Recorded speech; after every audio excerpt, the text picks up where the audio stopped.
તો હવે મિત્રો આપણે અગાઉ આપણે નામું જે છે એનો ઇતિહાસ જોયો. ત્યારબાદ હવે આપણે નામું કહેવાય કોને તો કે એની સૈદ્ધાંતિક વ્યાખ્યા જોવાના છે. તો મિત્રો ખાસ ધ્યાન અહીંયા રાખવાનું છે. તો કે નામું એટલે શું?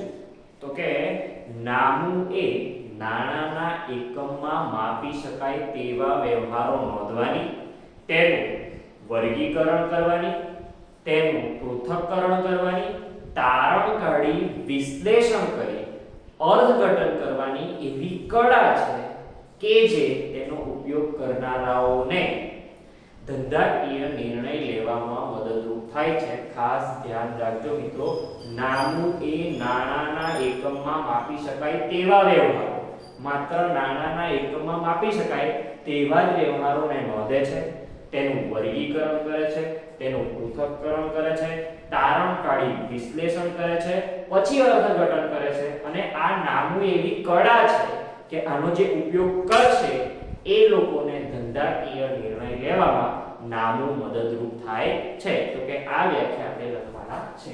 ધ્યાન રાખજો મિત્રો. તો કે નામું એ નાણાના એકમમાં માપી શકાય તેવા વ્યવહારોને નોંધવાની, ત્યારબાદ તેનું વર્ગીકરણ કરવાની,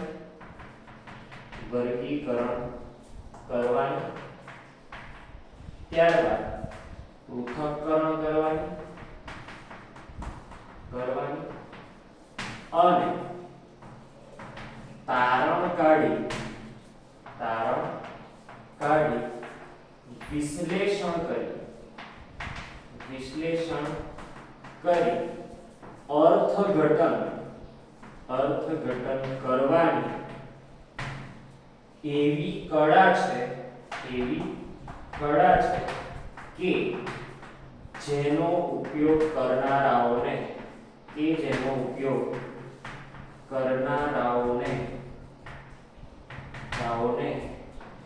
ધંધાકીય નિર્ણય લેવામાં મદદરૂપ થાય છે. બરાબર મિત્રો, ખાસ ધ્યાન. નામું એ નાણાના એકમમાં માપી શકાય તેવા વ્યવહારો નોંધવાની, ત્યારબાદ તેનું વર્ગીકરણ કરવાની, પૃથક્કરણ કરવાની, તારણ કાઢી વિશ્લેષણ કરી અર્થઘટન કરવાની એવી કળા છે કે જેનો ઉપયોગ કરનારાઓને ધંધાકીય નિર્ણય લેવામાં મદદરૂપ થાય છે. તો કે આ વ્યાખ્યા શું છે તો એક સાદા ઉદાહરણ પરથી સમજીએ મિત્રો. માની લો કે મારે શાકભાજીનો વેપાર છે. રેડી ને? તો શાકભાજીનો વેપાર છે. બટાકા, ડુંગળી, ભીંડા, ટામેટા, મરચાં આ બધું મેં વેચું છું.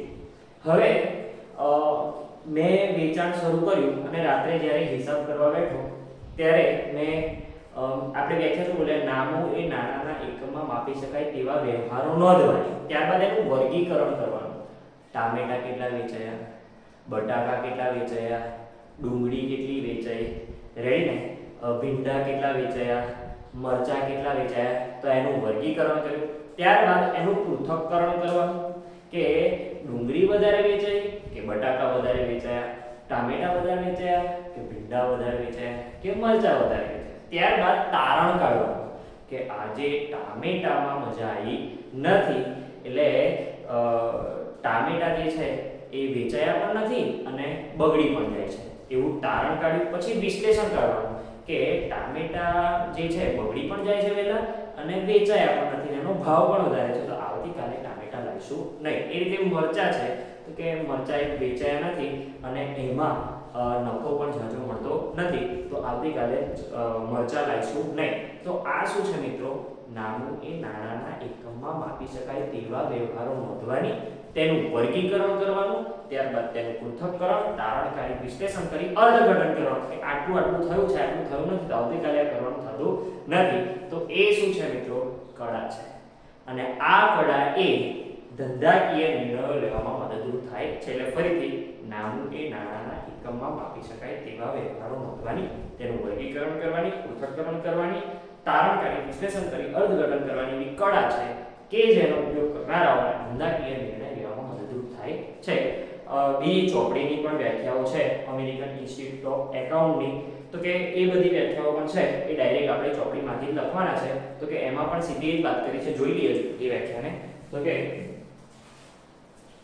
એ વ્યાખ્યાઓ પણ આ રીતે છે મિત્રો કે હિસાબી પદ્ધતિ એ અહીંયા લખી દઈએ બીજી વ્યાખ્યા કે હિસાબી પદ્ધતિ એ ખાસ ધ્યાન વ્યવહારોને બનાવો, વ્યવહારો અને બનાવો, વ્યવહારોને બનાવો જે નાણાકીય લક્ષણો ધરાવતા હોય, જે નાણાકીય લક્ષણો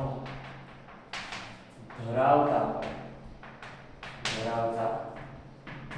હોય તેમને નાણાંના સ્વરૂપે નોંધવાની, તેમને નાણાંના સ્વરૂપે નોંધવાની. ત્યારબાદ વર્ગીકરણ કરવાની, વર્ગીકરણ કરવાની તેમજ તારણો કાઢીને, તેમજ તારણો કાઢીને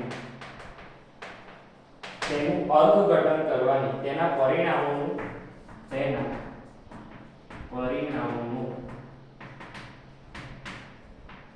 અર્થઘટન કરવાની કળા છે. બરાબર, તો એ લોકો પણ એ જ વાત કરી છે. બરાબર, આ વ્યાખ્યા છે American institute of certified public account એટલે કે AICPA, American institute of certified public એકાઉન્ટની વ્યાખ્યા છે. ત્યારબાદ બીજી પણ એક વ્યાખ્યા આપી છે મિત્રો, તો કે હિસાબી પદ્ધતિ એ સેવાની પદ્ધતિ છે. હિસાબી પદ્ધતિ એ સેવાની પદ્ધતિ છે. ત્યારબાદ જેનું કાર્ય ખાસ કરીને, જેનું કાર્ય ખાસ કરીને નાણાકીય સ્વરૂપ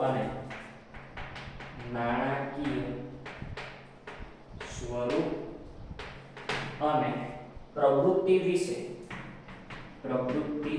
વિશે જથ્થાત્મક માહિતી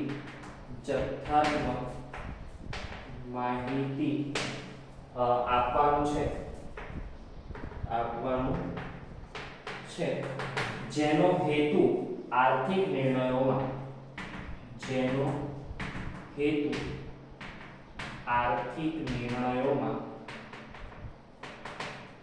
મદદરૂપ થવાનો છે.